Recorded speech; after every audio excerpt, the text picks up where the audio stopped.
So ito na nga guys, welcome back ulit sa ating YouTube channel dito sa Kapitan Minero. So meron tayong pag-uusapan na medyo lumang update na siya, pero update pa rin para lalo na sa mga naghahanap ng scholarship.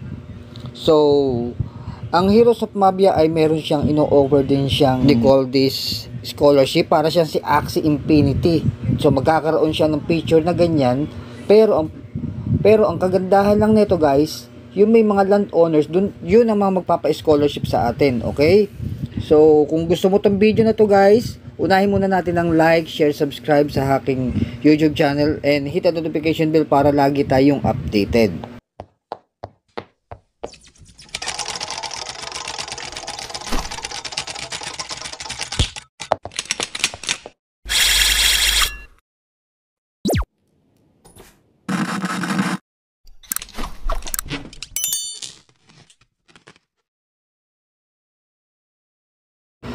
So ito na nga guys, si Heroes of Mabia meets Axie Infinity, para siyang Clash of Clans. So ano ba tong Heroes of Mabia na medyo matunog ngayon, medyo halos lumalagpas na ng million download worldwide. Okay, I really don't know what is the exact number, pero worldwide ang laki talaga nito. Tapos nagpa-airdrop pa siya no February 6. So salamat naman po doon sa mga nakakuha, at sa mga hindi nakakuha, better luck next time.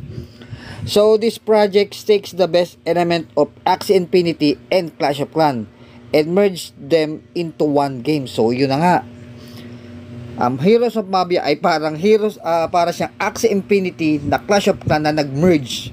Okay, yan po ang klase ng Heroes of Mabia.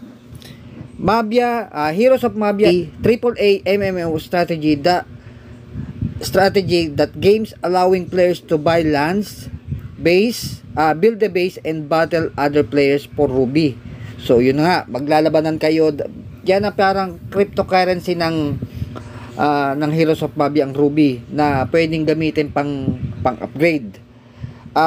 There are 3 different NFTs sa loob ng game, yung land, yung heroes at yung statue. So hindi ko masyadong i-elaborate sa inyo to, alam niyo na, medyo alam niyo na yan guys. Each of which can be bought and sold on the Mabia marketplace for Mabia token. Okay, yung land, heroes, statue, pag medyo na-boost na ninyo gamit ang ruby ninyo, yan kasi ang pang-upgrade, yan ang pinaka cryptocurrency sa loob, at yan ay maibebenta ninyo sa marketplace via Mabia token ang bayad. Okay, tapos yung si Mabia token naman na ninyo, yan ang pwede nyo ibenta sa P2P, cryptocurrency changing yan. So napakasarap.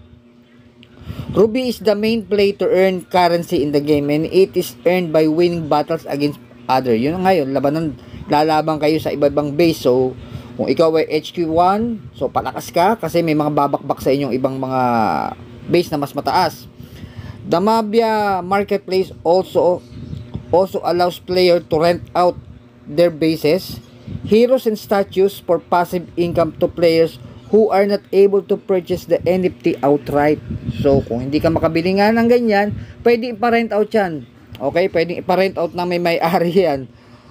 Okay, the rental model that most excites me in their base partnership rental system, similar to Axie Infinity scholarship program. So parang Axie Infinity nga na Clash of Clans na pinag-merge yung si Heroes of Mabia. The base partnership allows a base owner to lend their land to another players, exciting the player to use the base continues to grow the army and improve the base, and also battle players yielding ruby rewards in return for this work done by the players. The base owner will keep a fixed percent of the ruby earnings as a owner's fee. Okay, so kung ikaw ay landowners, statue owners, or hero owners na binubus mo ang NFT niya at wala namang pambili yung napahiraman mo, so pwede ka maglagay ng kahit konting porsyento sa ma-earn niyang ruby. Diba, bumakbak siya, naka-earn siya ng 25 rubies. Sabihin nating mga 5% sa'yo, sa kanya ang 20, sa'yo ang 5 ruby. Parang ganun. Yun, okay? This is a game that's full of potential. So, yun na nga po. So, meron po silang mga website, ang website, Twitter, YouTube, Telegram, Discord, follow nyo na lang po sila. Disclaimer guys, hindi po ako magaling sa ganitong bagay. So, I'm just scouring the whole internet para makapagbigay po sa inyo ng medyo maiksing update. Kasi sa susunod po ay po-focus muna tayo sa ibang content ko.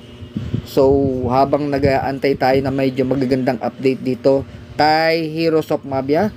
So, muli guys, if you like this video guys, like, share, subscribe, and hit the notification bell para lagi kayong updated. Muli, this is Kapitan Minero saying, paalam and goodbye.